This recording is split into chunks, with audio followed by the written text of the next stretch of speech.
अस्सलामु अलैकुम वरहमतुल्लाह। मैं हूँ इशफाक अहमद। इस वीडियो में हम तौहीद का मुख्तसर मफ़हूम बयान करेंगे। तौहीद के मानी ये है कि अल्लाह ताला को उसकी ज़ात, उसकी सिफ़ात और उसके हुकूक में यकता माना जाए। न उसकी ज़ात में किसी को शरीक किया जाए, न उसकी सिफ़ात में किसी को शरीक किया जाए, न उसके हुकूक में किसी को शरीक किया जाए। वो अकेला है, यकता है, निराला है। तौहीद तमाम अमाल सालिहा की जड़ है। अगर तौहीद नहीं तो अमाल सालिहा भी बेकार हैं। तौहीद नहीं तो ईमान नहीं। तौहीद और शिर्क एक दूसरे की ज़िद है। तौहीद के बगैर निजात नहीं और शिर्क की मौजूदगी में निजात नामुमकिन है। शिर्क की हालत में निजात मुमकिन नहीं है। शिर्क ऐसा गुनाह है जिसकी माफ़ी नहीं है।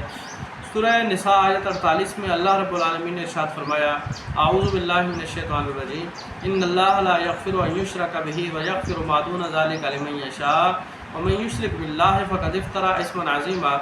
बेशक अल्लाह शिर्क को नहीं बख्शेगा और उसके अलावा जिस गुनाह को जिसके लिए चाहेगा बख्श देगा। और जो शख्स अल्लाह के साथ शिर्क करता है वो बहुत बड़े गुनाह का इर्तिकाब करता है। ईमान लाने के बाद जो शख्स शिर्क करेगा तो उसका ईमान उसे कोई फ़ायदा नहीं पहुंचाएगा।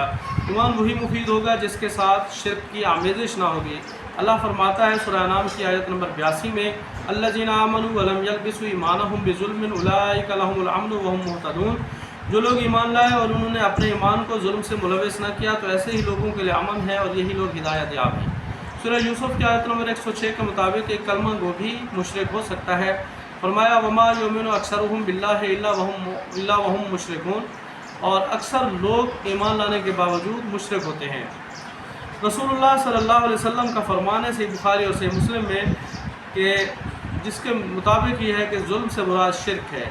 इसी तरह सूरह लुकमान 13 की आयत, सूरह लुकमान 31 की आयत नंबर 13 में लुकमान अलैहिस्सलाम अपने बेटे को वसीयत करते हैं, या बुनैया ला तुशरिक बिल्लाह इन्न शिर्क ला ज़ुल्मुन अज़ीम। ऐ मेरे बेटे तू शिर्क न करना, बेशक शिर्क बहुत बड़ा जुल्म है। तो कुरान मजीद की रूह से जुल्म से मुराद शिर्क है। आयत बाला से साबित हुआ कि बाज़ लोग ईमान लाने के बाद भी शिर्क करते हैं और अपने ईमान के दावे के बावजूद मुशरिक होते हैं। तौहीद का मामला बहुत नाजुक है।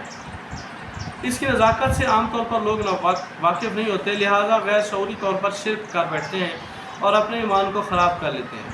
शिर्क आमतौर पर अक़ीदत में गुलू करने से पैदा होता है। औलिया अल्लाह से मोहब्बत और उनकी फजीलत का एतराफ़ बेशक बहुत ज़रूरी है, लेकिन इसके तकाज़े ये नहीं है कि उनको अल्लाह की ज़ात और सिफ़ात और हुकूक में शरीक बनाया जाए।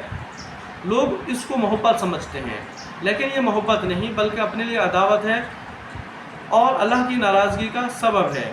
और या अल्लाह का तो उससे कुछ नहीं बिगड़ता, वो तो अपने बुलंद मरातब पर फायज़ है।